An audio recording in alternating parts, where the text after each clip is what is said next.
Hello, everybody, and welcome back to episode 92 of the Everything Motor Racing podcast. I hope you've had a good week, good weekend as well with the racing, of course. I hope you've enjoyed it.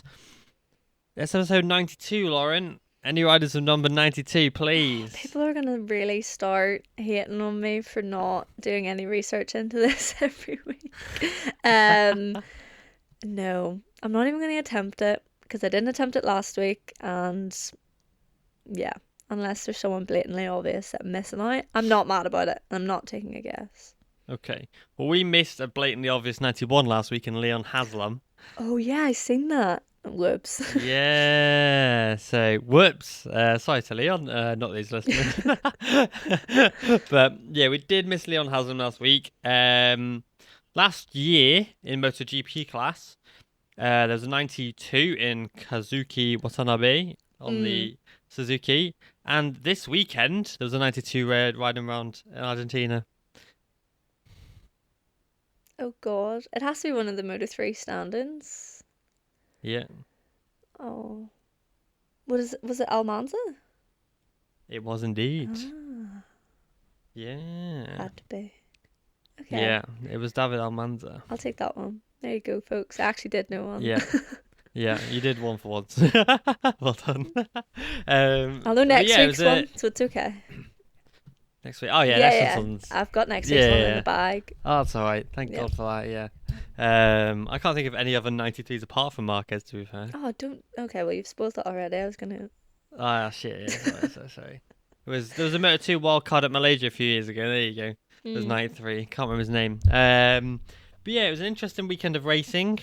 Kind of a lot of things happened. A lot of crashes. Johan Mir got injured. Yeah. So Repsol Honda are down to 0 riders now. With concussion, horrendous crash. Apparently, I haven't seen any actually replays of it, but apparently it was a high side in the sprint race. I've only ever seen a replay of it, and he was just in the background of the shot. Right, And okay. I can't remember. It looked pretty nasty though, because he'd hurt his ankle as well, I think. But the main concern is Yeah. obviously his concussion and the way he hit his head. But it didn't Yeah. look great. But I haven't seen a fantastic angle of it. Not a fantastic angle. I haven't seen a good angle of it to sort of see what exactly Yeah. happened. That makes sense. Yeah. Yeah, I mean, there's a lot of riders obviously getting injured at the moment, but Mir just seems to not be able to crash without getting injured or having a spectacular crash. Obviously, he had his awful crash at where was it, Austria last year. Yeah, like that. He got sent to space and back. Like Yeah, he did. that one was crazy. Yeah, he's a lover of a big crash. Yeah. Obviously, wishing him the best in his recovery. Hopefully, we'll see him at Kota. Joel Kelso is on his way to Kota, so that's good. Probably because he's just seen David Almanza nearly win the Moto3 race. Yeah, as a standing ride on his bike. Yeah, I'd be getting a bionic leg at this point to make sure I was in the race in America. Absolutely. Yeah, Andrea Migno as well, standing in for Lorenzo Fellon. Like, yeah, unbelievable. if I was Fellon, ride. I'd be really nervous too and wanting to get back. It's intriguing, isn't it? Like, because obviously both those riders have absolutely nothing to lose. Migno hasn't got even a seat this year. He's not even racing in the Italian Championship. He's just doing nothing. And then to just hop on a bike with no preseason testing. He's riding a Honda last year as well. Just to hop on the KTM in the wet and get on the podium is unbelievable. Do you know what though? Like, I'm impressive. not surprised. It's like so in Migno's fashion. Like, he's an unbelievable rider in Moto3, but last year he just didn't put the performances in, and then you lose your seat, and all of a sudden, someone who could be battling for the championship is now without a seat, and he just goes to show. He's comes back. He's no weight in his shoulders, and he goes out and does a performance like that, showing everyone that he should be on the Moto3 grid, but. Yeah. He just had no consistency or, any show of anything last year, really. And just like that, he's gone. Yeah, and that Honda as well in Moto3 last year really was pretty terrible. Yeah. And they had a lot of issues. This year, I think it's kind of sorted itself out. Obviously, the winner in Argentina was a Honda rider. Yeah. Obviously, Scott Ogden in second, and then Tober in fifth. Sorry, and It's Tober like, in what? seventh. I wish. We'll go into that a bit later on. But then, yeah, David Almanza obviously doing a spectacular job, going from 25th to battling for second place. Absolutely outstanding from him. But the man of the weekend, I think, before we fully head into like MotoGP and all that, for me was probably Sergio Oh, Garcia by far. By from far. what 28th to 5th And a long lap in his penalty. second MotoGP. Did he have a long lap as well? Yeah, because he caused a crash. I'm nearly sure. Let me Oh my see. I have the word! sanction here. I'm nearly sure it's because of, I think there was an incident in qualifying where he Yeah. crashed. No, that's the sanction on Fabio. Sanction on Sergio Garcia. Long lap penalty. Let me see. Um, in turn 5, you were observed as being overly ambitious and causing contact with rider 24, which severely impacted his qualifying Oh session. yeah. So he was given a long lap penalty to serve in the race. And still got 5th. Still got 5th. Fair play to him. Like, obviously the rain is an amazing leveler across the board, but he wasn't like he was going against rubbish riders. He overtook things like Dan Binder, Chantra, Arenas, Lowe's, Manuel Gonzalez, Pedro Costa, Vietti, Aldeguer. Not like mid-pack riders, like heavy hitters in the Yeah. class who have all got podiums, or actually, I don't think Arenas got a podium yet, or Gonzalez, but are knocking on that door, who've won Yeah. races. Consistent Like, riders who are up within the top 10 week in, week out. He managed to get past the majority of them. And it was yeah, basically, the 4 in front of him just happened to be too good and had got a great start and were away. But yeah, I'd love to have seen him if he had actually qualified well, where he could have ended up if he'd started at the yeah, that would front. have been Yeah. that'd have been absolutely unbelievable. But heading into the MotoGP class, of course, the main kind of selling point, Marco Bezzecchi is now a MotoGP race winner. And he's leading the World The Championship. championship. That was unexpected. That was not on my bingo card for this season, I'm not gonna lie. No. Like, Like, he's incredible and he's fantastic, and I knew he was going to be on the podium this year and had the possibility of winning races, but to come out that strong, like, he had a fantastic weekend. He looked better than Pecco all weekend, and obviously Pecco's the one to beat. He's got the number 1 plate on, so you're going to want to beat the current world champion, and he did that by far this weekend. yeah, he did a spectacular job. Didn't he? He was on the podium in Portimao, wasn't he, as well? Yeah, in the main race, he crashed out of the Yeah, sprint. that was Yeah. it, yeah. So he got a podium in the main race as well.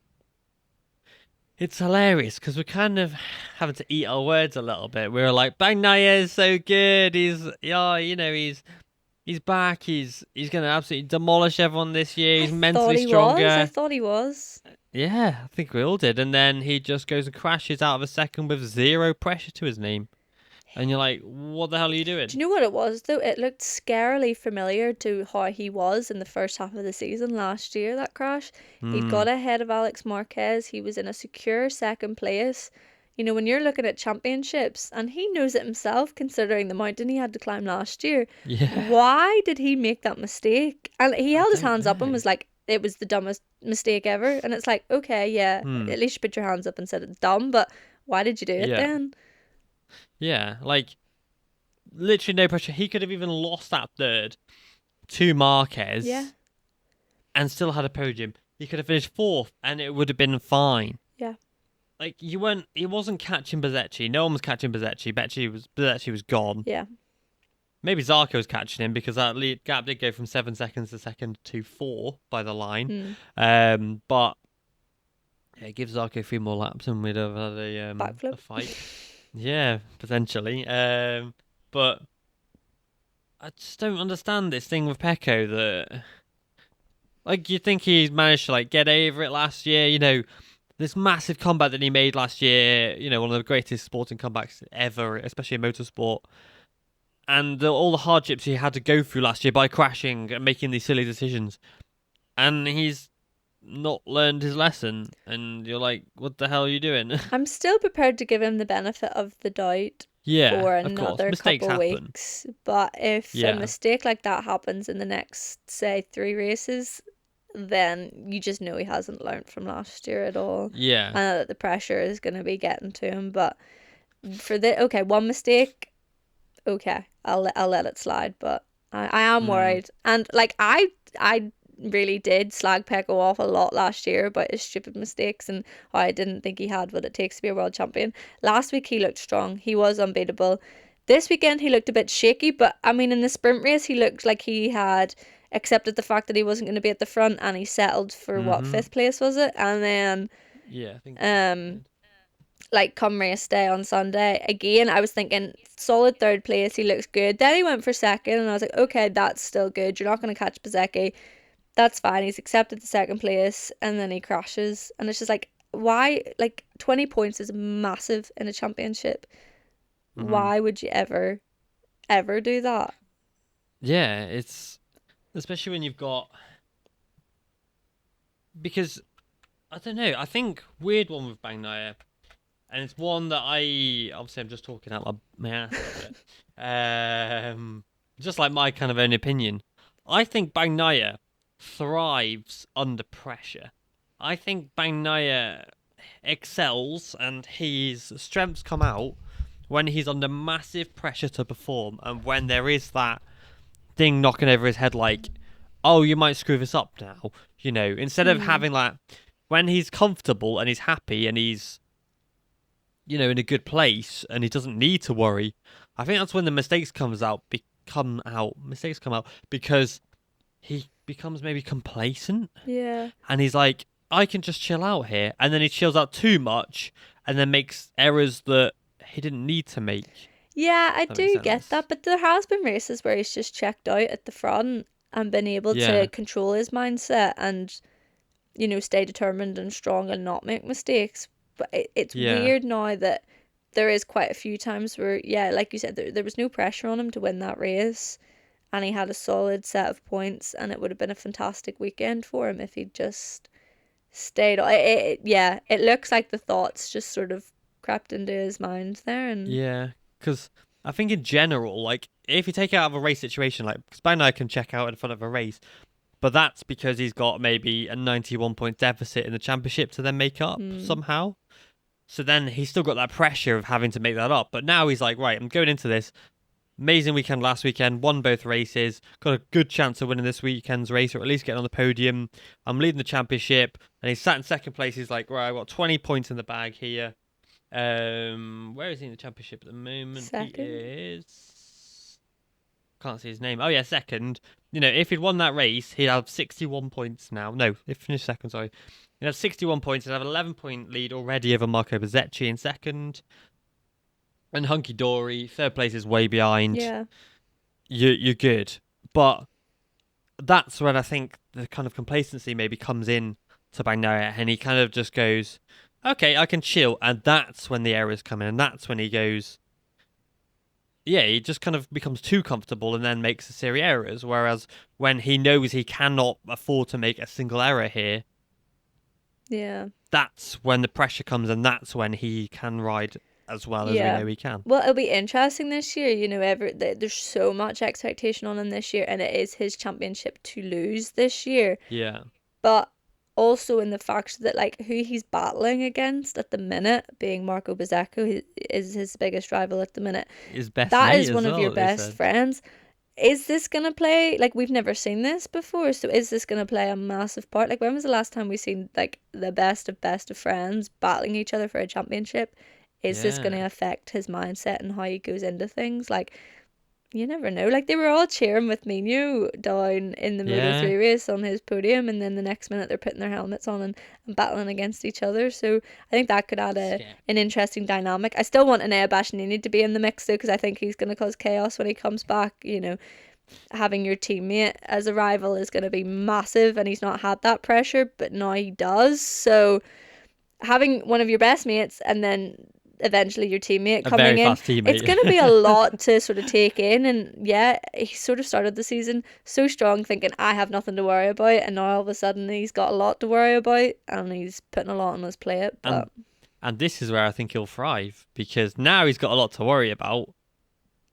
When he has even more things to worry about as the season goes on, I think that's where he'll kind of come into his own. Yeah. Like we saw in 2021 as well, when it was obviously him versus Quartararo. He excelled when the stakes were up and the stakes were high and he needed to Until perform. Misano, though, in 2021, where he Until made that Misano. stupid mistake. Like, I was there, I seen it happen, I watched him Yeah. crash, and it was like, what are you playing at? Like, you have just thrown away the championship. At that point, I still don't think he would have been able to take it to Fabio in 2021, but he could have made it a lot more difficult to Yeah, he Fabio to could. win it, whereas, Fabio was not handed it, he'd worked for it, obviously, but on that day, he shouldn't have won the championship, and he Yeah, did. that's right. He did, yeah. But yeah, Bagnaia is a very interesting specimen. I like to look. I'm gonna keep my eye out for him because he's just. You'd I love to just be can't understand how his brain I'd love works. to be a fly on the wall. Like I genuinely just don't understand how he goes about things. He's so different to a lot No, of other riders. It's very he is. intriguing. Yeah, he is. Another rider who's very intriguing is Brad Binder in the sprint race. Big balls, Brad Bender. Yeah, back Yeah, again. He started 15th, and then by the yeah. first corner he was 6th, and then by lap 3 he was leading the race in a sprint race. Crazy, Goat level, utterly. like incredible. Yeah, like Brad Binder is weird. Like he just can seem to just pull it out when he needs to. Like over a full season, he'll have a few good results, kind of thing.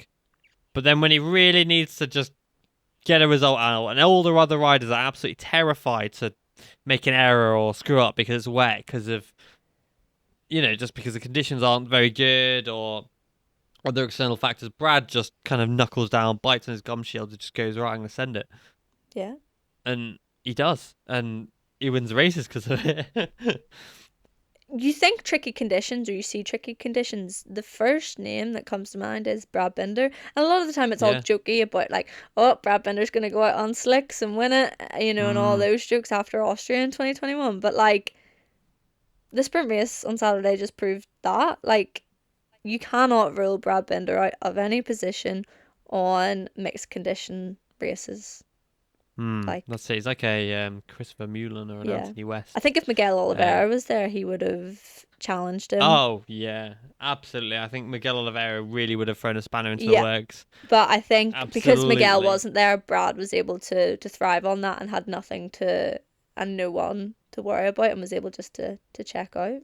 Until Bezzecchi Yeah. got close to him at the very end. But I Yeah. mean, he had it in the bag and he'd managed it perfectly. So Yeah, and I think he probably had a bit more, I think, in the bag. yeah. Like, because Bezzecchi got closer to him, and then Brad was able to eke out like another half a second very quickly.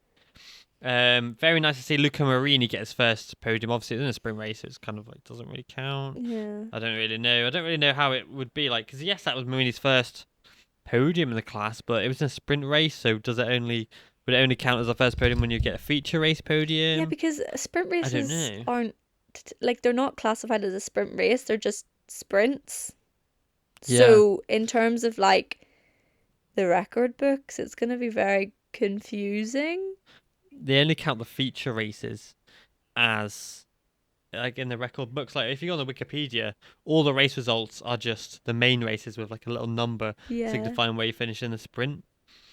But yeah, but it's nice to see Marini up there. Obviously, he's been knocking on the door quite a while.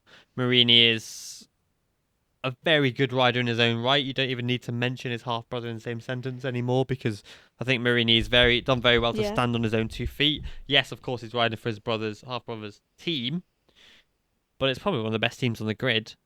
And Marini, throughout his career, has shown that he can stand on his own 2 feet. Yeah, well, without needing his surname. Yeah, well, Bezzecchi said the same thing on Sunday after the race. He said, this would not be possible, any of this would not be possible if it wasn't for the academy. And I would put Luca Marini in that same boat, and just put it as the fact that he's a part of the academy, which has helped him, not the fact of who he is and who his brother is. Yeah, because the talent is It's undeniable. there.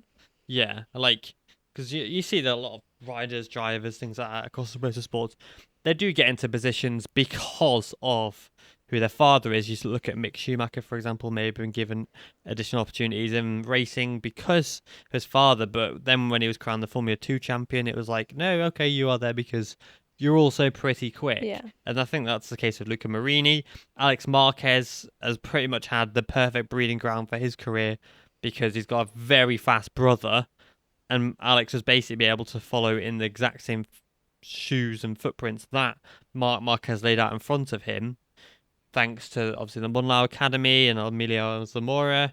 And then anything that Mark got, Alex had the access to. Yeah. But when you look at other things like, say, Remy Gardner and his brother Luca Gardner, one of them made it, one of them's a world champion, the other one doesn't race anymore. Maybe because he didn't want to race, or because he couldn't get the results and things like that. But just because you have a fast brother or father doesn't mean you'll make it. You still need the talent, and it's nice to see that riders like Luca Marini and Alex Marquez this weekend obviously can prove that it's not just a fancy surname. It's not just who you know. It's about what you can do on the bike as well. Even looking at Remy Gardner, like, fine rightly that he wants to make his own name.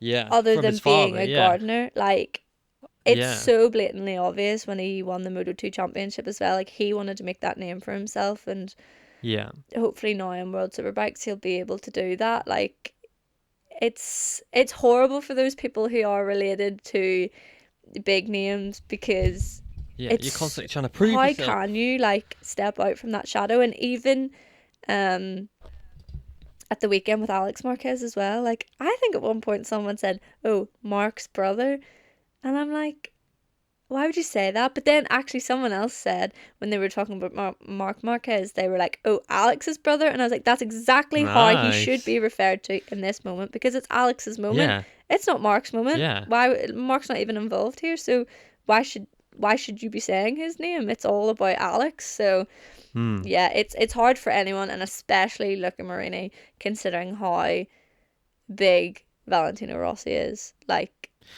I'm really glad to see him up there and on the podium, and hopefully now he can do it on a Sunday and start racking them up. Like, we know, like, he's got that talent. He's in the team that can do it now. He's on a great bike. Obviously, Marco Bezzecchi is proving that he has the talent and the speed to be able to do it. And Marini's on the same machinery.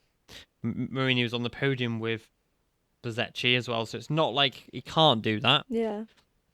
Didn't realise that by the line in the sprint race it was 0.072 between Bezzecchi and Binder, which is ironically got close. Bezzecchi's number. I didn't realise it was that close. I thought they got a bit further, so my bad. But yeah, Marini, a solid 8th in the main race. I think trickier conditions on the Sunday, and it was wet, and I wouldn't put Marini down as a wet weather rider or specialist. So to finish 8th, I was just sort of like, okay, it's solid. You finished the race. You've made up from where you left off last weekend in Portugal, where you had a disaster basically and scored no points. So to have 2 really solid results in weird conditions is good. He's building on it, Yeah. Another rider I really hope this wasn't a fluke for was Franco Morbidelli. Oh my god. He got 4th place in both races. Oh my god. I read a tweet and it was like, when was the last time you celebrated someone getting a 4th place? And I was like, that Sofa Racer by any chance? Yeah, I actually think it was.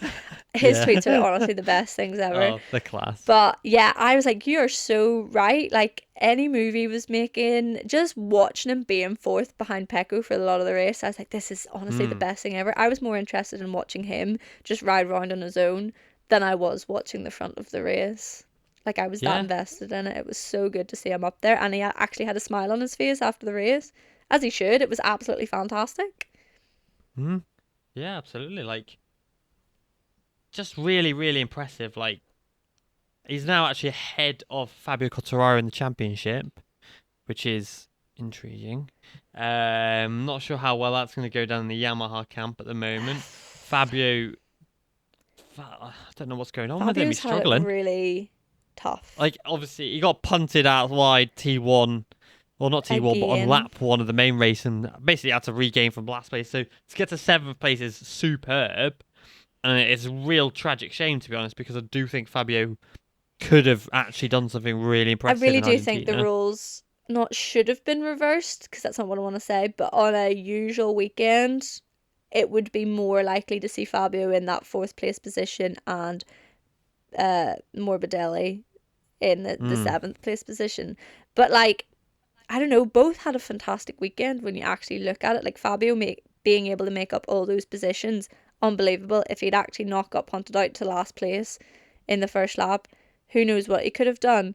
Frankie Morbidelli to qualify where he did, to then maintain that throughout the race, because a lot of riders actually managed to get up the field but then ended up moving backwards as the race went on.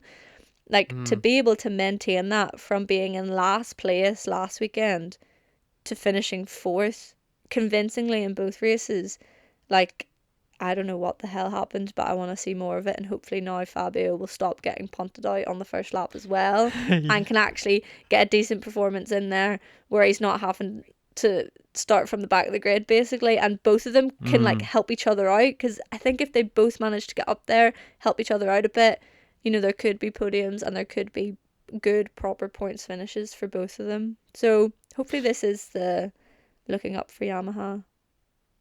Yeah, I hope so, because it's just a bit of a torrid time at the moment. Yamaha, they've obviously lost their satellite squad, so having to rely on Franco Morbidelli and Quartararo, who's neither of them are having a great time at the moment. Franco Morbidelli kind of fell off a cliff last year, as we saw, and Fabio just cannot seem to find anything that works this weekend or over race weekends. It would be nice to see Yamaha kind of return to its kind of former glory. Obviously Fabio is a world champion and managed to do it in 2021, but no other rider on the Yamaha was anywhere near him that year. Yeah. And it's a tricky one with Yamaha, because it seems like they have kind of put all their eggs into one basket, and now they're kind of regretting it, and so they kind of look like they've kind of regressed from doing that. Yeah. And taking on Morbidelli's kind of opinions a little bit more. But I don't know, it's just a weird one, because you don't get slow overnight. You know, Franco Morbidelli's a world champion, Moto2 world champion. He's a MotoGP race winner multiple times. I mean, he was second in 2020. BT Sport actually posted this earlier where they said, can we, something along the lines of, can we finally see what Frankie Morbidelli is capable of in MotoGP? And the first comment underneath it was, sorry, do you not remember he got second in 2020? And it's like, yeah, he nearly won that championship. That championship, you know, should have been his. He'd won the most races that year, but Mir had just been that little bit more consistent, which is why he won it. Like, Frankie Morbidelli has proved himself in MotoGP. Like, we've all slabbered about him and said that, you know, if the results don't start coming in, because these last 2 years, like, he needs to realise that himself, have been not good, and you know, like, if that continues, then I'm not surprised if Yamaha decide to part ways. But if he keeps up with these fourth place finishes, getting up there a little bit more, getting onto the podium, starting to look at winning races again, you know, I don't see why they would get rid of him then. And it's a massive step from last week. And if Fabio's struggling but Frankie's starting to do well, then yeah, of course they're going to start listening to Frankie, and, you know, maybe make Fabio sort of listen to what's going well for him. Should Fabio then adapt what is Frankie doing, rather than last year they were trying to make Frankie do what Fabio was doing to try and work together, and that wasn't working. So maybe it does need to flip and change the other way. Yeah, potentially. It's a weird one with Franco though, because obviously there's a lot of rumours that Jorge Martin has signed for Yamaha. Yeah, I'd heard that last week when we spoke. Yeah. So I don't know. Yeah. Like, is it too little, too late already for Frankie? Yeah, there's nothing, I suppose, set in stone as far as we're aware on it. And it is just rumours at the minute. I wouldn't be surprised if Yamaha have done that, but it would also be very early in the season, I think, to do that. Way too early. Yeah. Maybe it's a pre-contract. I'm not sure. Plus also there's the likes of Alonso Lopez and stuff too, which also could still be in the mix. Manuel Gonzalez. Exactly. So I think it would be a bit early for them to have signed something with Jorge Martin. But if Frankie keeps performing the way that he is, they're going to regret that decision pretty quickly if they have got rid of him. And he keeps performing, that is. Yeah, because he and Fabio are... Obviously, they've been teammates since Fabio was a rookie in 2019. Yeah. They have the exact same amount of years' experience on that Yamaha. Yeah. So to get... I don't know, it's a weird one, because with Yamaha, if they would, say, swap out Frankie for Jorge Martin, yes, Jorge doesn't have much experience on the Yamaha, but he knows the Ducati very well and can kind of help help Yamaha transform the bike into more of a Ducati... kind of handling bike, which would help Fabio, of course. That's what happens with KTM, because Jack Miller's come in, Jack Miller, given all that Ducati insight, which is huge. And I Mm-hmm. think, yeah, Frankie and Fabio are in that bubble of Yamaha. And if Frankie does perform, it would be sad to see him leave the team, but it might not be a bad idea because clearly Yamaha aren't listening to Fabio. The only thing that they've Mm. improved on is their top speed, but now the bike can't overtake and he's finding it very difficult. So would it be a bad idea to bring in someone new with insider knowledge of another bike that is beating the Yamaha? Mm. Probably not.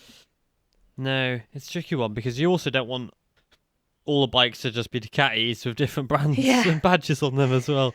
I Because know. Aprilia have kind of gone down the Ducati route a little bit, with how their bike kind of handles and rides and things like that. And obviously KTM are now adapting to Ducati's kind of mannerisms thanks to Jack Miller. And we've got in the top 5 there are 4 Ducatis. It is very much a Ducati Cup, and if you've got other bikes kind of using reskinned Ducatis, it's going to be But I suppose you've seen it before in the past. Like all the other teams try to replicate the championship winning bike. yes, It's just of at the minute course. that there's so many Yeah. Ducatis that people now want like to be a Ducati. But back in the day, you know, when Valentino was on the Yamaha, people wanted their bike to Mm, look like a Yamaha, to be like a Yamaha. yeah, When Mark was winning on Honda, people wanted their bike to be like the Honda, and teams were that's trying to true. Good replicate the point. Honda. Ducati now have done what no one else has done before and have 8 bikes on the grid. So yeah, I think all the teams are going to have to adapt to Ducati and make bikes that are very similar to the Ducati until someone comes up with the next step and the next innovation to make their bike better. So say, for Mm, example, Yamaha did that and they came up with something new, then everyone's going to want to be on a Yamaha, and people are going to adapt then to the Yamaha style of things again. it's a good point. Yeah. Yeah, it's a weird way of how kind of MotoGP is going at the moment in that regards. Obviously, you gotta go towards what works best. Could we see Yamaha maybe switch from an inline 4 to a V4? Because V4 is now what every bike is using. Now Yeah. Suzuki gone, they're all using the V4. It's got that extra power, it's got that extra grunt in it. Could Yamaha finally bite the bullet and switch to a V4? I think if they don't produce another satellite team, then yeah. Because Fabio's obviously screaming about power. They've got more power. Suzuki were able to generate and find a lot of power from nowhere last year. Yeah. Within that V4. No, within that inline 4, sorry. But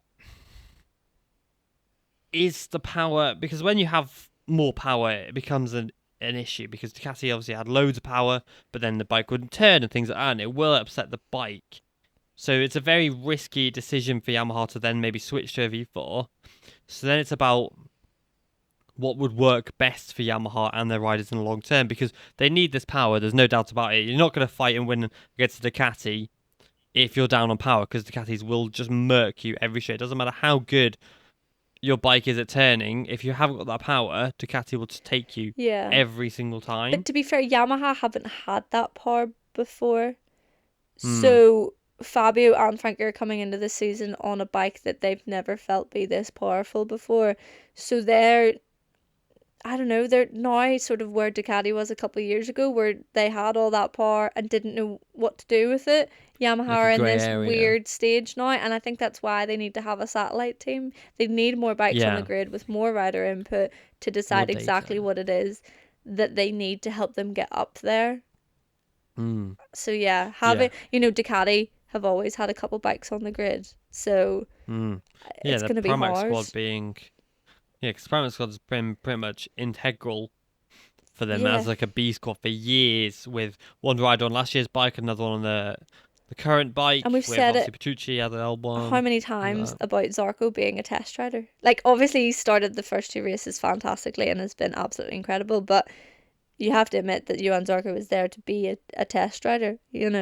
So Yeah, and Yamaha to don't have check that at things the out. minute. You've got 2 people who want to do well in a championship. They just care about the bike being there and them being at the front.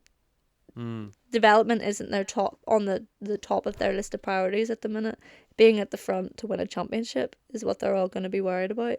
And you can't do that unless the bike development is there at the same time. That's why Honda's struggling.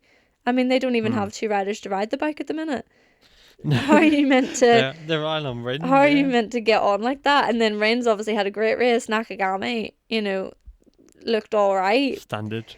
But, you've got your satellite riders and that's it. You need your factory riders too. So I think all bikes should have 4 bikes on the grid, to be honest. Yeah, I always minimum, wondered why Suzuki never did it. And then they pulled out, obviously, so it somewhat made sense. But I think if Suzuki had satellite bikes, they would honestly be unbeatable. Yeah, it's why Aprilia have they've made a good decision in investing in RNF. Yeah. And that will help them in the long run. You might not see the results of that this year, but maybe next year. But then having a rider like Miguel Oliveira, for example, who's at the stature of Vinales and maybe I would say better than Aleix, and is riding the bike, he can provide them with incredible data. He rode that KTM for years, from when it was not very good all the way to it being, multiple race winning bike for Miguel Oliveira. So he knows how to win races, and he again can adapt the Aprilia into a very good all-rounder. It's already a good bike, but in the wet, it's terrible. Yeah. The best rider was Maverick Vinales on the Aprilia in 12th place. What the hell happened to Aleix? Just, absolute disaster. Hey, I think Aleix had a problem with his helmet. Because when he was riding around, he was like wiping his visor, and then when he got in, he took off the Kabuto helmet he's using, took it off, and handed it straight to the Kabuto engineer, who was like having to have a look over it.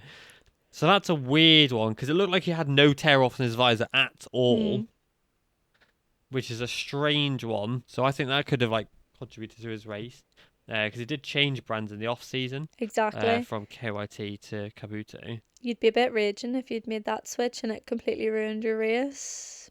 Yeah, like Jorge Lorenzo back in the day on the HJC when it steamed up for him. Absolute disaster. But, yeah, it doesn't look... I'm just looking through photos. It literally doesn't look like Aleix's got any tear-offs on his visor at all. But maybe that's just because that's how he's kind of ridden.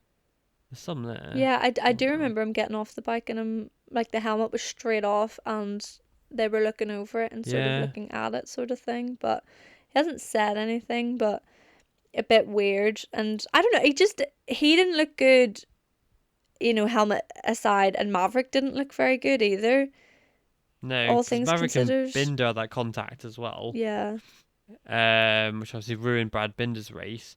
But it just did not look good at all. Like Ralph Fernandez beat Aleix. Yeah. Which is worrying. Like Augusto Fernandez was on fire. Better. He looked fantastic. So good. Like Fabio got past him, and then Fabio got past the Aprilias, and then all of a sudden Augusto Fernandez is battling with him, and he looked better than all of the Aprilias. Like he looked strong, he looked confident, he wasn't shaky on the bike. Like he was full of confidence, and that's a promising sign for him. Yeah, I think if he can keep this up, because obviously he is a rookie, and there's a lot of talk of Pedro Acosta obviously coming in and stepping over him to replace him next year, which, because KTM do KTM things, but I don't know, I'm really impressed by him so far. He has finished last in some races and some sessions, but he's up against the strongest ever MotoGP grid. He is a rookie. And he's he is on a KTM. Yeah, and he's actually doing really well. Like 11th place, that will inspire him and his confidence massively, especially battling against like Digia, obviously scrapping with Aleix Espargaro, Fabio Torraro, things like that. All these things that will help him learn how to ride the bike better in these conditions, and in general as well, he'll pick up a lot of racecraft. But Johan Zarco, I don't know what that man ate for breakfast. It's annoying. He annoys me. He does my head in, because he should have won so many races now. Because the amount of times now we've seen him come from absolutely nowhere to finish second after overtaking a load of people in the last laps. Last week, he overtook 4 people in the last lap. Yes. This week he comes from nowhere, manages to break down however many second lead, overtake Frankie, then overtake Alex Marquez, who I think did have a mistake because the overtake did look quite easy Yeah. for him, but still, all things considered, he came from nowhere on Sunday to finish in second place. Yeah. And it's amazing, and his Park Ferme interview was absolutely adorable. Absolutely loved it. But it's just again like, why is he still doing this? Why can't he just start a race, stay up Yeah. there the whole race, and then win the He's the race? Aaron Like, Canet of MotoGP. he is. Like, the amount of riders now who've come in after he's joined the class and won a race before him is unbelievable. You look at like the actual 2022 grid, and you got obviously Bezzecchi, Bagnaia, Alex Marquez hasn't won yet. Vinales, was he in after? No, he was in before. No, Vinales would have been first, yeah. Yeah. Jorge Martin, Binder, Morbidelli, Cottararo, Rins maybe as well. I'm not sure about Rins. You know, Johan Mir in there, Oliveira, Bastianini have all come in after Won races. Zarco and all won a race before Zarco has done so. And he's got to be kicking himself now. I think it's because he had such a rickety start to his MotoGP career. It has to be it. But now, like the last couple of years, you really can't excuse it. Like, why? No. Why?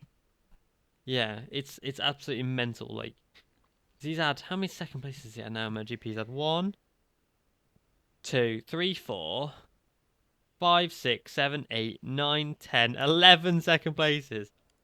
He is the rider with the most second place finishes in MotoGP history, I believe. Without a win? That's not won a race. Yeah. That's not won a race, yeah. So yeah, he literally like, is the what Aaron the Canet hell? because Aaron Canet has Yeah. 10 Moto2 10. second places. So there we are. The day I guarantee you, the pair of them will win their first race on the same day. weekend. Yeah, it has to be. Yeah. It'll happen on the same day, Yeah. and it'll be like, what the hell? It'll be like Dennis Onshu in Moto3. He's becoming the one that just Yeah. cannot win a race. So All three of them. it will align. It will all happen at the same time. That would be unreal. I think it's weird with Dennis Onshu because Chan Onshu recently won his very first World Supersport race in Indonesia. In conditions quite similar. Yeah, but Chan has had so many chances to win races and has been like Zarco and finally got that win. But it's like, how many years has it been for Zarco now? It's got to have been like, we joined the class in 2017. Zarco, it has to be the most for Zarco. Like, I know we joke about Canet and Onshu, but Zarco, especially with the fact that he's a 2-time Moto2 world champion, and isn't he like one of the only people to defend his title in Moto2? He is the only one, yeah. Only person to successfully do it, yeah. Well, there you go. Like, I just don't understand it. Like, he's one of the most talented on the grid when you look at it that way. Because a lot of the MotoGP riders now haven't won Moto2 World Championships. No. Or even Fabio won one race and that was it. So, you know. That's it. Like, Bezzecchi didn't, Bagnaia did, Alex Marquez did, to be fair. Vinales, no. Miller, obviously not. Martin, no. Binder, nearly, but no. Morbidelli, yeah. Cottararo, no. Marini, no. Rins, no. Leish, no. Fernandez, yeah. Nakagami, no. Mark, yeah. Didier, no. Mir, no. Oliveira, no. Fernandez, no. Bastianini, yeah. Pole, yeah. So there's like 5, maybe. Yeah. And Zarco's won 2 of them. And can't win a race. It's nuts. It's nuts because it does my head in because, like we say, he has this speed in him. He has those days when he can come out and be an absolute speed demon, absolutely murk everybody. But he just can't start races very well, like Vinales. But Vinales has won races, so it's kind of okay. And I guarantee you, Zarco will now have a really solid first half of the year. You know, he'll probably get 3 or 4 more podiums. Yeah. He'll do really well, and then he'll just disappear by around... It's because he'll become test rider, that's why. Yeah, around Austria. Around Austria, he'll just disappear. the championship battle will be off for him. Like, he'll get those few podiums, whatever it ends up Might even being. do the championship. He'll be for a out of the little bit. championship, or sort of quite far off the championship. This is what's happened in the last couple of years anyway. Like, he starts the season in with the chance of winning the championship after the first couple of races. Then he maybe has a few questionable races. Then after the summer break, he will become Ducati's test rider. Yep. And And that's then he'll that. get maybe best result of 5th or 4th or Yeah. something like that. Like, he'll be the last consistent, but time- not consistent enough to win a world championship. Oh yeah, like the last time that he got a podium after round 10 of the season, because last year he got a podium in Germany, which was round 10. Last time he did that was 2018 when he got a podium at Sepang, and then the year prior to that he got Valencia and Oh my Sepang, gosh. and he was a rookie then, and that's it. It's just weird. That is wild. That is really, Yeah. really weird. It is weird, but yeah, he did do a superb Yeah. race. Very impressive. And very impressed by Alex Marquez. Obviously, pole position man. Got on the podium as well. I definitely think there's more to come as well from Alex Marquez. He You know, he's never. looked. Mark's never been I know at exactly a what you're gonna race. say. Yeah, Yeah.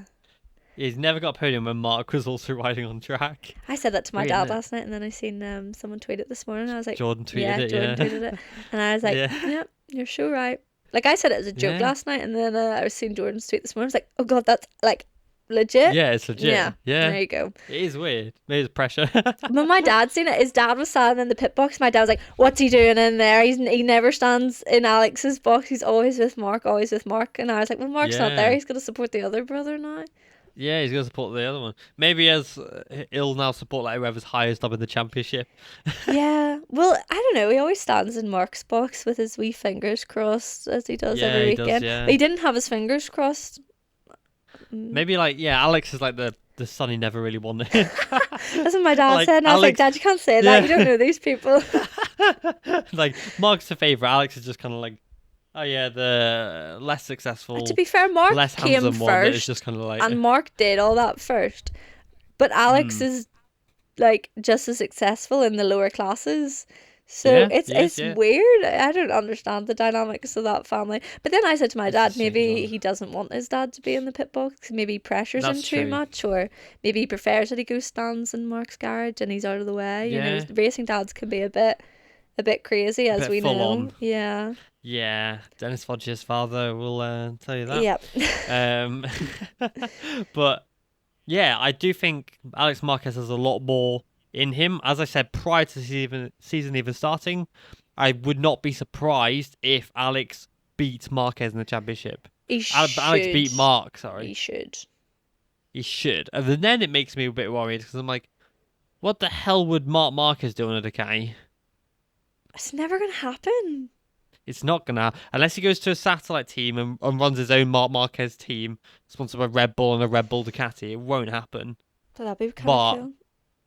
Yeah, imagine that, like Mark That'd be really and cool, Alex. actually. Yeah, Mark and Alex buy 2 grid slots and are teammates on 2023 or like current spec Red Bull Ducatis. That would be pretty cool. It's not gonna But happen. But yeah, it's not like gonna one happen. can dream. Mark will never go Yeah. to Ducati. Mark will never leave Honda.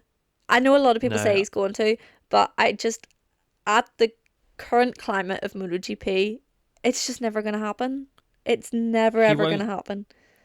I don't think Mark would be able to get a factory seat anywhere else, to be honest. Lynn Jarvis has said he'll never sit in a Yamaha. Don't think he wants He to said that in sit. 2015. Well, so. I think it still stands. He hasn't said Yeah, it anything does, yeah. different since, so I still believe it. Well, he said no Marquez would ever sit on a Yamaha, and then because I have not seen anything factual backing this up, but back in what was it, well, it'd been 2019 heading into 2020. Alex Marquez had signed with the Petronas Moto2 team Mhm. to defend his title, and then it was all meant to be announced, and then supposedly, grain of salt, take it with a grain of salt, because I haven't, this was just like paddock chat, and the move was then blocked by Yamaha, because the plan was to then put Alex Marquez on a Petronas Yamaha MotoGP bike, and obviously Lynn Jarvis in 2015 has said no Marquez will ever ride a Yamaha. and that was the But rumor. Petronas team would have been Razlan Razali. But then But Yamaha blocked it. you're saying that then the big boys, Lynn Jarvis, would have been like, actually. Yeah, that's the rumor and the talk. Yeah, that I'd believe Lynn it. and they blocked it. Yeah, and then a few months later, then Alex Marquez was confirmed to re-sign with the Marta VDS squad, and then a few months later, Jorge Lorenzo retired, and we know the rest. Yep. But back onto the topic. Back onto the topic. I do think we could see a Marquez win at Kota, but in an Alex Hall, maybe. Not the one that we're used to seeing. Yeah, not the one we know. I do think that now he's got the confidence, because you got to remember, this is only his second feature race. Yeah. On a Ducati, and he's already on the box. He's just doing what Enea Bastianini was doing on the bike last year. Yeah. Do you know the good thing about it though? Digia looked good this week, and that is he was up to fifth at one point. So glad to see it. I know he sort of not fell off, but you know what I mean. Fell out like performance-wise, fell off a bit towards the end of the race. But all things considered, and after that horrible crash that he had at the start of the season in pre-testing with concussion, which is probably what we're going to see with Johan Mir. You know, he just didn't look himself. Whereas this weekend, he looked himself, and they spoke to the team boss before the race started, and they said if the conditions were wet, you never know what you're going to see from Digia. Like, he feels confident, and he had a good race. I think that's good for Alex Marquez as well. If your teammate starts performing well, I think it does help you out as well. Yeah, exactly. Because I remember seeing Digia say that for the first time, I think, since he joined MotoGP, the bike starts to feel like he's comfortable on the bike and things like that, which is really good. We know Digia's a talent. Digia's a weird one. Like, he was so good in Moto3. Yeah. Suddenly, out of nowhere, was like runner-up, and you're like, what the hell did that come from? Yeah. Moto2 was a bit of an anomaly, like on the box, and then he crashed a lot. And I was very surprised when he did get the MotoGP seat. He was probably he's not really ready. Out of all the ones that moved up that year, like when you look at like Marini and Bez and all, like they were all battling for the championship. Whereas Digia had won and got a podium. Yeah, like he looked good, but out of the list that went up, he wouldn't have been on my list to go up that year. I think they were maybe betting on a Fabio Quartararo kind of thing, where he'd shown incredible glimpses in the lower classes, but then, and they thought, yeah, we'll put Fabio in our MotoGP team, and maybe he can do what Quartararo did. To be fair, he's always been a Gresini rider, and it's a Gresini MotoGP bike. So well, he was with Speed Up for a little bit in Moto2, but yeah. You usually do see the Gresini team supporting. If you've been a Gresini rider at some point, the Gresini team will back you up again at some point in your career. Like it seems to be a really nice squad to be a part of. Like they have your back. Yeah, like Jeremy Alcoba was pretty much desperate to get back into Gresini in Moto2, which is why he left Intact after just one season with them. Yeah, it does seem to be that way with Gresini. They are obviously a really well put together squad, and pretty much most riders would like to ride for them. That's why Enea Bastianini obviously returned as well in MotoGP. And yeah, it's just a really well put together squad. And it's nice to see Digia actually performing as you kind of hope for him, because he has got talent. He has had a pretty tough few years. He obviously lost Red Bull as a major sponsor last year due to lack of results, which is a big shame. But maybe this is the fire he needed to try and get back, because you've got to remember. Yeah, exactly. Yeah, there's a lot of riders who got dropped by Red Bull, but Digia as well, I think, needs to realise and remember as well, MotoGP is cutthroat. Yeah. We saw Remy Gardner get cut out. We saw Le Corona get cut out after just 2 years. I'm sure Digia is very well aware. Yeah. No matter that, yes, he's in Gresini and all that, and that's great, but if he's not performing, they will get rid of him, because you've got Alonso Lopez, you've got Tony Arbolino, you've got Aaron Canet, you've got Darren Binder, who genuinely I could see back on a MotoGP bike in a few years. Yeah. You know, you've got your Manuel Gonzalez, you've got your Ayaguri, you've got your Pedro Costa, you've got Vietti. All of them are going to be wanting a MotoGP seat, and if Digia isn't cutting the mustard, he will be one of the first to go. Yeah. And I think he is very well aware of that. And it's nice to see that he is kind of putting the result because we know he's fast. Yeah. He's a very talented rider. I guarantee you, if for whatever reason he was shipped off to Ducati in say the Moto Corsa team where Axel Bassani is in, he could win races over there. Oh yeah. I believe it. 100%. But he's honest is the thing that makes him so likable and makes you like will him on to do well. He has said at the end of last season, gave a whole big description. He says it throughout the year. He's so honest. He says he fell out of love with the sport. It wasn't what he expected it to be. Like, this is a dream for a lot of young people, and to get there and it turn out to not be what you wanted it to be must be heartbreaking, like earth shattering. Like, I know, like, oh yeah, he's made his dream, like, what's he complaining about, sort of thing. But it's, I don't know, it's hard and it's difficult, and you have to think of like the mental health aspect of things as well, and so much goes on that we don't know about. And I think the fact that he's been open and honest about everything makes me want him to do well. Yeah, absolutely. Because I thought he was going to retire. I thought he was calling it quits, to be honest. I was like, what the fuck, like, but I think it's because something called arrival fallacy, which basically means he has obviously ridden motorbikes since he was a very, very little kid. And when you work that hard for a dream and you finally get there, often you feel like you've lost the purpose of life. You know, you've lost that drive, because his drive was to get to MotoGP, and so he gets to MotoGP, and now it's like, what now? Now what? Yeah. You know, what am I going to do now? And so then maybe we saw that reflected in his race results and things like that, and why he kind of struggled so much last year. Obviously, he got that pole position, but aside from that, he really didn't kind of show any glimpses. Yeah.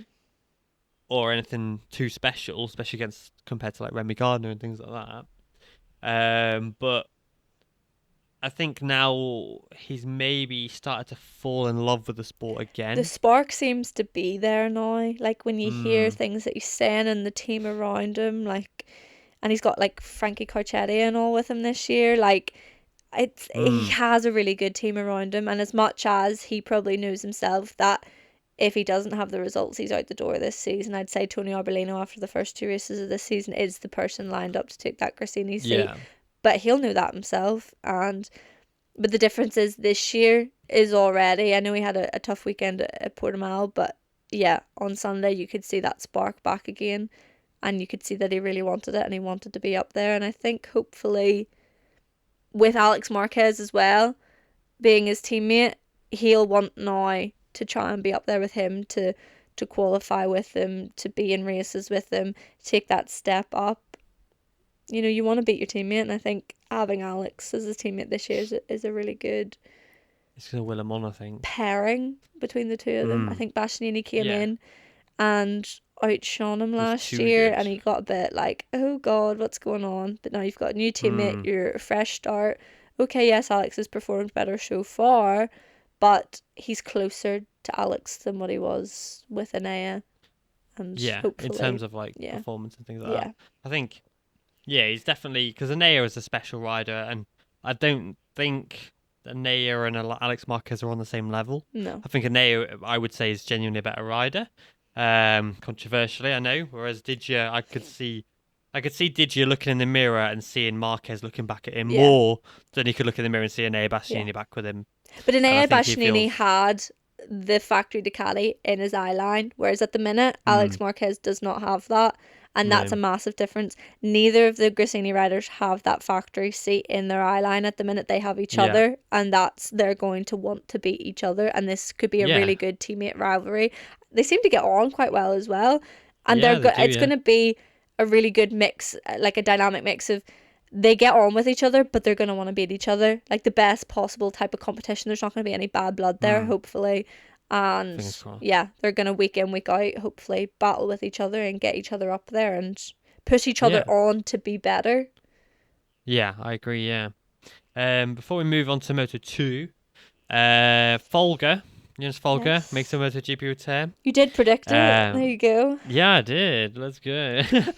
Jonas Folger will be returning to MotoGP first time since 2017, replacing the injured Pol Espargaro in the Gasgas squad.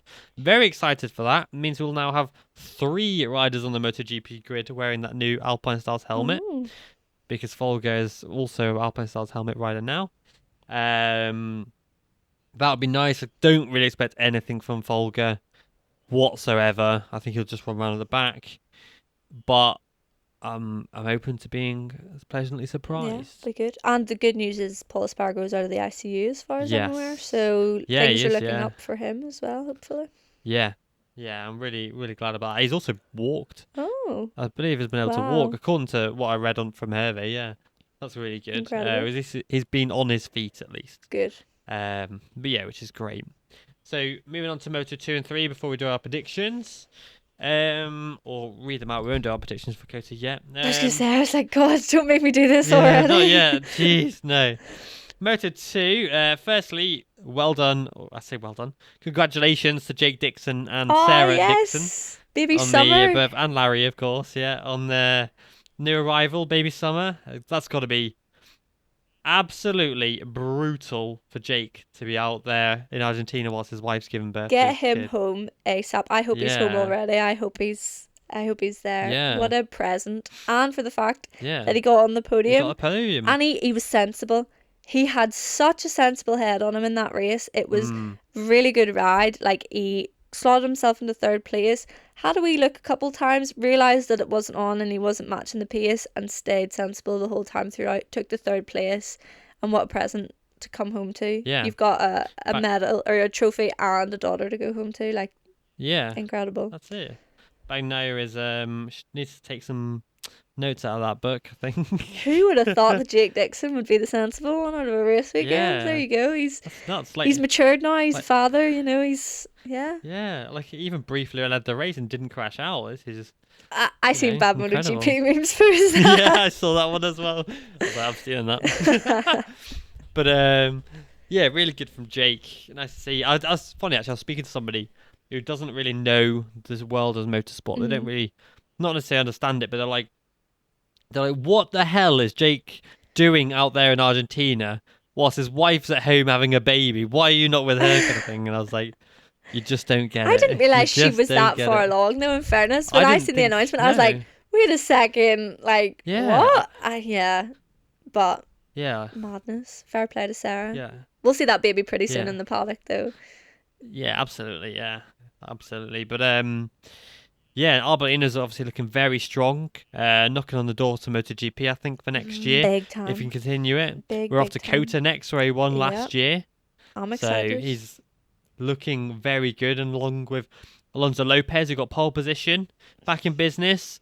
Wasn't a fluke last year. He's back on it. Really, really excited to see how his season progresses on that speed up. Like I said before, like I would love to see him on a Calex, because he doesn't need to be on a Calex because he can do it on a speed up. He doesn't need that Calex. But I'm like, what the hell would he do on a Calex? Like, would he just be disappearing? It would be really interesting. It would, but he seems to be such a hothead, which is different because obviously he controlled the race quite well. He's seen how hard he was pushing, and there was nothing he could have done differently. Like, Tony Arbolino was always going to win that race. He had it worked out like perfectly what he was doing. But Lopez this week compared to last week, where he completely lost his head, got a long lap penalty, then fell off. Then he comes into this race and looks like the most mature, sensible rider you've ever seen in your life, and you're going, wait a second. He's just so up and down, and it's really, really weird. And we want to see more of this type of performance where he's got his cool head on and he's calm and collected, not where he starts freaking out. It was crazy. Yeah, because like when he kind of lost his head last year in Valencia, he crashed out of Portimao, I believe, top of my head. You know, it's like, just take a chill pill, bro. It happens when he qualifies slightly further back. I've noticed a slight trend that when he's not on the front row, he seems to have a bit of a panic, or it just pushes a little bit too far. That would, I guess, like you said, like he just needs to learn to maybe control that a little bit and just dial it back in and just chill out a little bit. But yeah, like we've mentioned Garcia and Binder as well, both of them spectacular rides, rookies, doing really, really well. A little bit disappointed by Pedro Costa and Vietti though. Not really sure what went on. I can't lie, I didn't really watch the race. I feel a bit stupid about how much we big up Pedro Acosta, and then not that Yeah, I feel like a then he fucking goes idiot and now. does that. Like, we know the potential that he has, but I just can't help but sound like an idiot that we've spent probably hours every on this time. podcast begging him up that he's the next Jesus at this rate, and then he goes and does Yeah. that. Like, Pedro, come on. Yeah, you're Like, yeah, come on, we bro. back you You're up better every than that, week, and then you do this.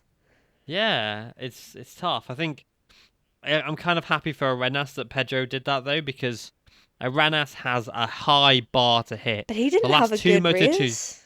he didn't know, but like the last Moto2 World Championships have been Red Bull KTMs. KTM riders. He's going to be feeling that pressure. So the fact that he's at least faster than Pedro Costa this weekend, I think a lot of will people make were you feel a faster little than bit- Pedro Acosta this weekend. Yeah, about 11 people were. Yeah. Yeah, and Vietti, again, like didn't he get a long lap? No, he didn't, No. did he? So, again, She what just the he hell was happened nowhere to there? be seen. No, even Jordi Torres nearly got points, which is actually stupidly impressive given the last time he rode Moto2 bikes was in like what 2014. He rode Portimao last week and was Yeah. dead last by a mile. I It's want to just- see Izan Guevara back though. No offense to Jordi Torres, but I want to see what Izan can do on Yeah. the bike, considering how much of a performance Sergio Garcia put in. Haven't seen much from Dennis Foggia yet, but Yeah. I'm not sure how much of him we will see. But Izan Guevara is the one now with the big question mark over his head. Well, like in the preseason testing, he did struggle. Like But he was did not injured. look He good. wasn't. But he was injured. He was unfit. Like Jorge Martinez Aspar was very angry at Izan Guevara because he turned up to test unfit, Yeah. overweight, and just genuinely just like he'd spent the entire winter partying and not actually doing any training, and then goes out, has an injury, and now has to miss the opening 2 rounds. So he needs a major kick up his arse Yeah. because, yeah, otherwise, No. unfortunately, as we know, Yeah. being a Moto3 champion is great, but it doesn't Take you very far, unfortunately. No. You need to back it You up look with at- performances. Yeah, because you look at like Sandro Cortese, and other riders like that who were Lorenzo Della won Porta, the Moto- most recent. Exactly, yeah. Well, Yeah. Albert Arenas actually as well, 2020 world champion.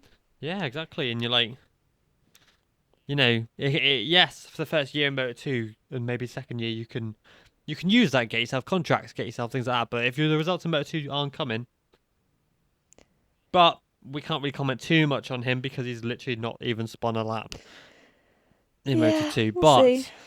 he has a benchmark there of Sergio Garcia and Pedro Acosta. Yeah. He is well within the same level of talent as both of those riders, as we know. So it's just now depending on Izan Guevara and what he can do, and if he's got the mentality for it. See, I thought he had And if he rookie of the can- year in the bag So did until I. obviously now he's starting the season with an injury. Darren Binder has proven me very wrong so far. I know he crashed out in the first race, but he would have finished. Where did he finish? 6th in this race? He would have Yeah, finished sixth place, about yeah. that in the race last week if he hadn't have crashed out. Yeah. That's looking It's good. good. Garcia didn't have Yeah. the best Portuguese Grand Prix, but then comes out and 15th has though. a performance like that. Like, that is Yeah. stunning seriously quality. impressive. Hopefully he can keep that up. So Izan Guevara's now got a lot more to sort of worry about than he would have coming into the season, now that he's missed 2 races and the others around him have had 2 very good performances.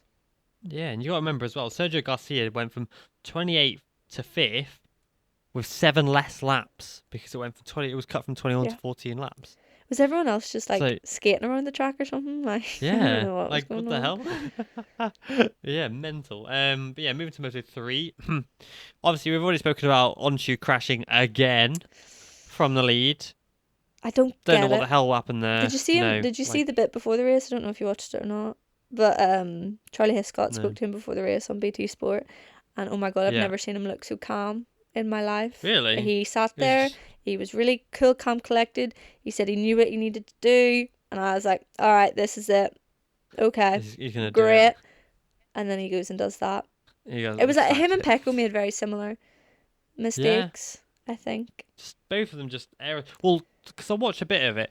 Wasn't he just riding like fully at like 110%, Oh, he sent it, like fully sent over it? Yeah. Whereas Yeah. Tatsuki Suzuki was sensible and didn't override the bike. He looked smooth, whereas Onshu was sending it into every corner, looked shaky, then Yeah. did that to himself. And It just, I thought he'd grown up. I yeah. thought he'd got over that. I thought this was finally his time to go ahead and win. He last season made a massive step up in his performances, and you could see that he'd matured.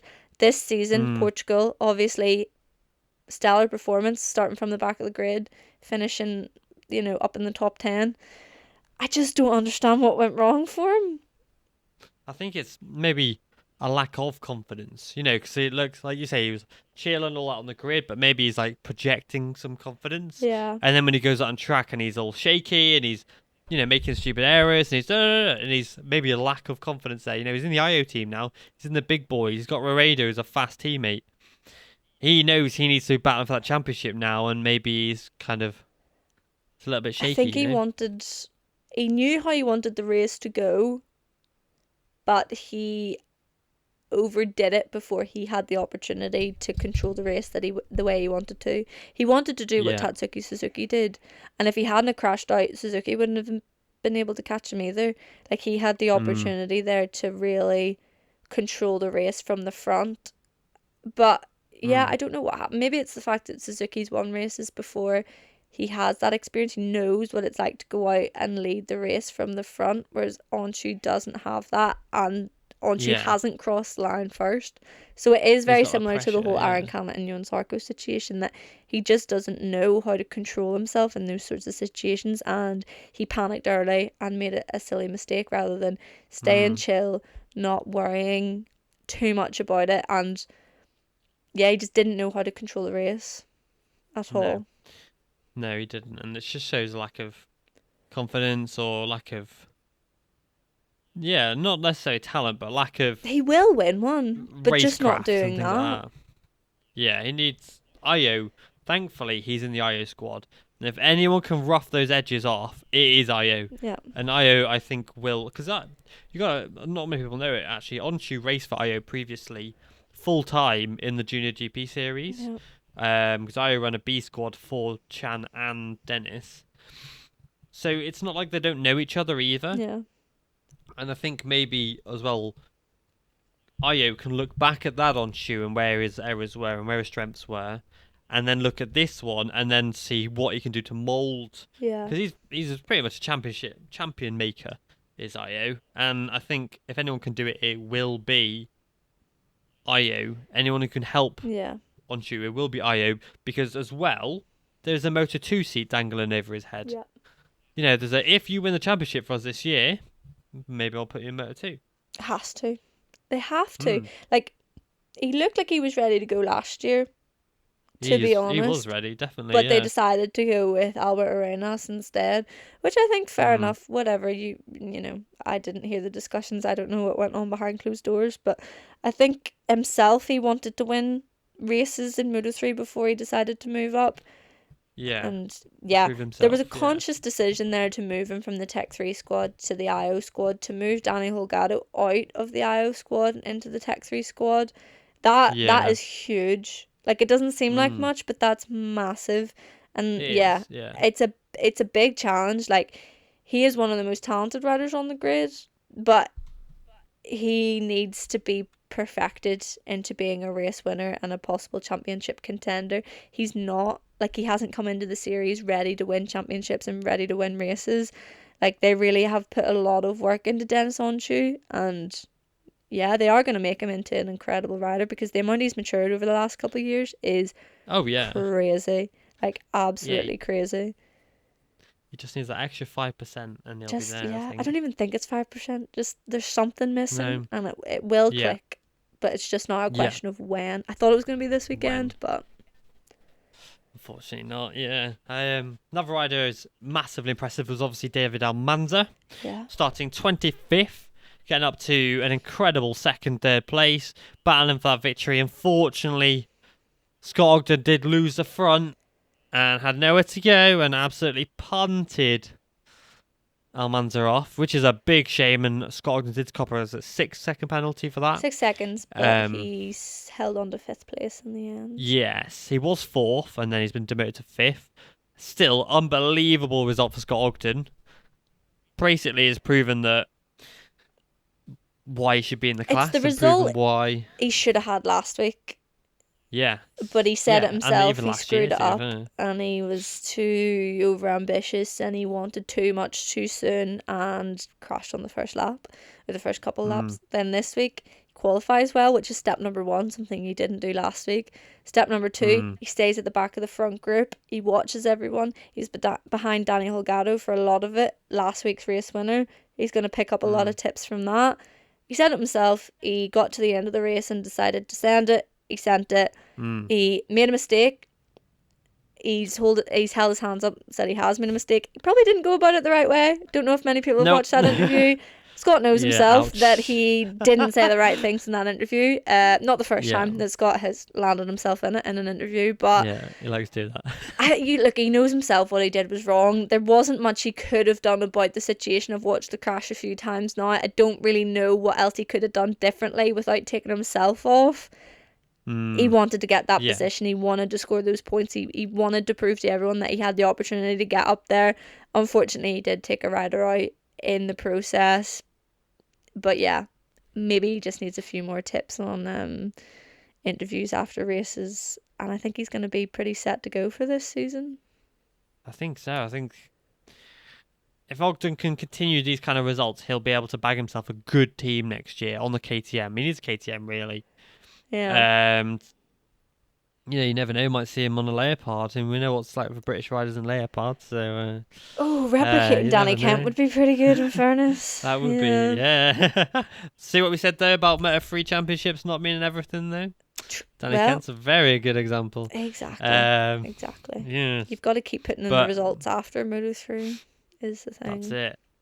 But another rider really impressive was Diego Moreira, who looks like Dovizioso. It's hilariously weird. I don't know. Oh my God, he actually clocked does, it earlier. yeah. Yeah. Like, every time I see him, I'm like, he just looks like Dovizioso, but like 20 years younger. How old is he? 16? I think he's 17. I'm trying to Google him. How old's Andrea Dovizioso? Like 35. I was 18 now. Oh my God, he was born the day after me. Isn't that nice? He was about 10 years younger. Not quite, he's but 37. It's literally 18 years or 19 years between them. Oh, between Dobby? I was like, between you? I was like, wait a second. Oh yeah, not between us. Jeez. Between me and Moreira, there's about oh god, there's 6 years between us. That's horrendous, isn't it? That's not that bad, but yeah. I hate that. I'm getting old. But yeah, Moreira, stupidly impressive. He was amazing last year, just couldn't get that podium, and now he's getting that podiums, and he's really looking good. He's looking like a championship contender. He was meant to be in the IO squad this year. He was meant to be in the IO squad last year, to be fair. Hasn't been able to do it, but it's proven he doesn't really need the IO squad because he could do it without the IO squad. That's the best type of performances, though. Like proving others wrong and proving that you don't need this, that, and the other, that you can go out and do it on your own.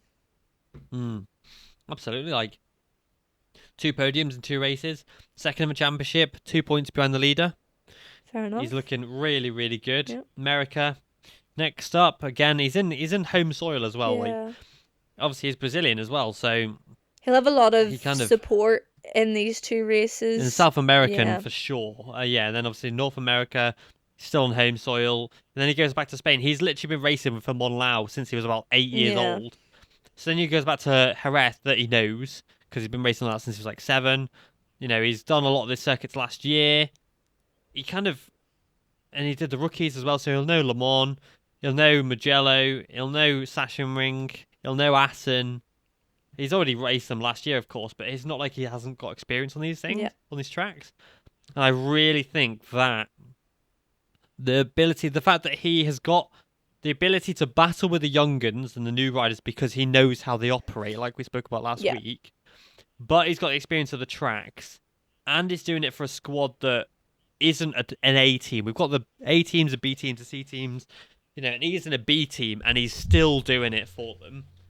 Is dangerous for the rest of the grid. Yeah, no, he is very dangerous. Everyone will have their eyes on him, 100%. Yeah, he's looking very, very good. But of course, we can't talk about Moto3 without talking about Andrea Migno, who came in on a plane without a Legend. seat, without a ride, and got 3rd place Did you overall. see he wore the? I actually don't know if this is legit or not, but I seen a picture of him wearing. Do you know the picture where his face is edited onto the Pope?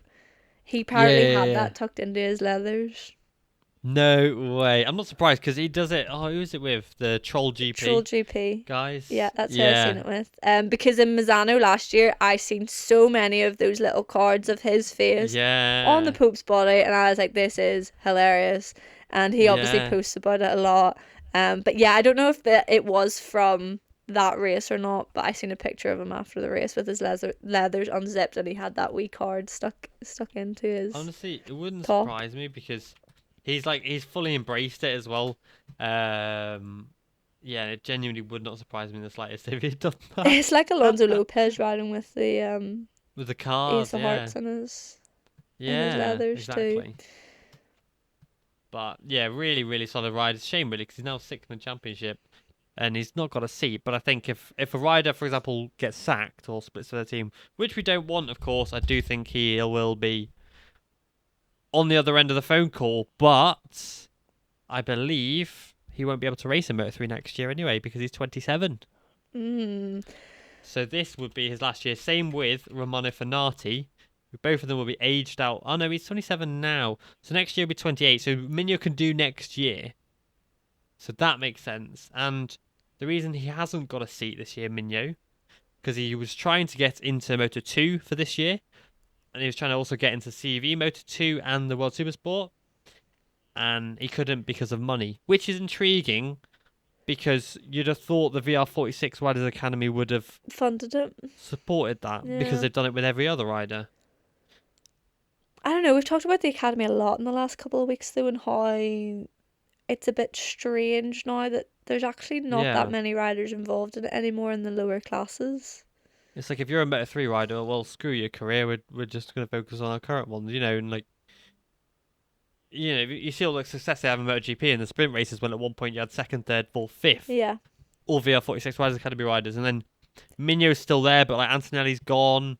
You've got Manzi who got kicked out of it last year. You've got Sura who's gone. Bartolini's not in it anymore, and you're like, But yeah, they're not what? promoting movement up throughout the classes anymore. Like that's the conclusion No, we came to a couple of weeks ago. There's just yeah, no support now from the lower classes to MotoGP, but they also now have a MotoGP team. And is that what they wanted mm, to do all along? I think so. I think so. Yeah. So I think the academy is gonna continue to be an academy and they're gonna train together and whatnot, but we're not gonna see that progression throughout the classes like we used to. I think the academy has done its job now. Yeah, I 100% agree. 100% agree. Right, should we go on to these predictions and wrap up this podcast? Sure. Oh, 'Cause I'm wait, Josh tired now. Watley scored a point. Surely we need to Yes, talk he about that. did. Yeah, good boy, Josh. Finally. Again, it wasn't because loads of people crashed out He either. was good. He got it of his own right, and he beat a lot of riders to get there. He did a sensational job actually, and I'm really, really impressed by Joshy. He was with Romano Fenati again this week, which I think is interesting. He must be learning a lot from him. Hopefully only Oh, good I things, mean, but yeah, I mean Romano Fenati is incredibly experienced as a rider. And yeah, I think Josh will have picked up a lot from Fenati following him and things like that, especially because they're both on Hondas as well. Anna Grasko was Right. 21st as well. Yeah, she did alright, She didn't did she? good. Yeah. Right, on to predictions now. I'm not actually going to read out the prediction thing this week. I'm just going to basically give out the points and tell you why they've scored X amount of points for that, if that makes sense. Yeah. Would that make more sense than just going through the spin and Well, confusing I say everyone? this every week. I still don't understand how the points work. So Well, there we go. unless so the it's fine. listeners have worked it out, I have no idea. So going into this race weekend after Portimao, I lead with 36 points ahead of Cameron with 17 and Lauren with 11. We do our predictions ahead of every race weekend, from pole position to podium places, and you get points basically for wherever I don't know, for picking the place basically. If you get it right, you get it right, So going into Moto3, the pole position was Ayumi Sasaki.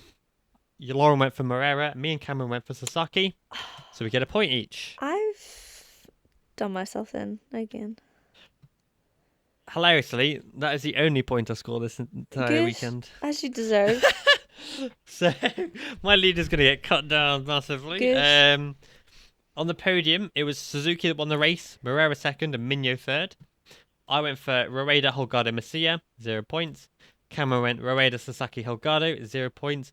And Lauren went for Onshu first. Uh-huh. You crashed out. Holgado and Morera third, so you score a point. There we are. You score a point because Morera was on the podium but in the incorrect position, so you scored a point. So that's a Moto3. The points stand at 37 for myself, 18 for Cameron, and a 12 for Lauren. 38. 37. Wait. Yeah, 37. What? Maybe I said the wrong thing, but I had 36 going into the weekend. Oh, I think you said you had 37 going into the weekend. I don't know. I'm quite tired. Maybe I had like 3 hours sleep last night. Maybe I'm the one screwing this up. Great. When we listen back to this and I clearly can't do maths, it's all good, guys. This time I'm not going to try and gaslight you into doing it because last time I did it, I was wrong. So Moto2 pole went to Alonso Lopez. I went for Acosta, Cameron Dixon, and Lauren Canet. The podium was Arbolino 1, Lopez 2nd, Dixon 3rd. I went for Acosta, Aldeguer 2nd, so the wrong speed up, and Salach 3rd, so I get 0 points. I know I screwed this up. You did. Cameron went for Acosta 1st, Canet 2nd, and Dixon 3rd, so Cameron gets 5 points because he correctly predicted Dixon to be in the correct position. Lauren went for Acosta 1st, Arbolino 2nd, and Lopez 3rd. I knew it. If you bump those last two up another place, you'd have got 15 points. But yeah, 2 points because they're on the podium. And I wanted to switch as well. I wanted to put Arbolino 3rd and Alonso 2nd, but I stuck by my word because I screwed it up last week. I remember doing that. Yeah. Well, after Moto2, the standings are myself with 37, Cameron with 23, and Lauren with 14. And I'm not even going to read out the MotoGP because no one scored anything. Actually, I'll read it out, but no one scored nothing. 0. So, pole was Marquez, Alex. Myself and Lauren went for Martin. Cameron went for Vinales. Sprint race winner was Brad Binder. Me and my Lauren went for Bagnaia. Cameron went for Miller. Wrong KTM. And then it was obviously Bezzecchi that won, Zarco 2nd, and Marcus 3rd. I went for Bagnaia, Martin, Espargaro. Cameron went Bagnaia, Binder, Vinales. And Lauren went for Espargaro, Bagnaia, Martin. Oh my god. A lot of Martins and Bagnaias there. We all put... Oh, no, we didn't. We all put Bagnaia at least. So after Argentina, the points stand at myself with 37 points, Cameron with 23, and Lauren with 14. Oh my god, we had a shocker of a weekend. Horrendous weekend. Absolutely shocking. And I went for all the usual picks because I went for a few fun picks on the first week and none of it worked out for me. So I said, what I'm going to do is I'm going to go with people who I know are going to do well. It never works out the way you want it to, though. Especially when a bit of rain's involved. It just absolutely screws it up. Great. Yeah, great. But yeah, I think that's all we've got time for. It's been an hour and a half. I hope you've enjoyed listening to this podcast. We're back next weekend with some COTA talk, some predictions, and maybe some news on this Honda HRC debacle about Marc Marquez's long lap penalty, because we haven't heard anything yet. Hopefully. So, I'll check my emails actually very quick, see if I've received any press releases. Whilst we've been sat here, I doubt it. Oh, Ewan McGregor and Moto Guzzi together again, so that's a thing. They are? No, nothing yet. So yeah, we'll hopefully potentially have an update for you on that one. But yes, I hope you enjoyed the podcast and we'll be back next time. Goodbye. Bye.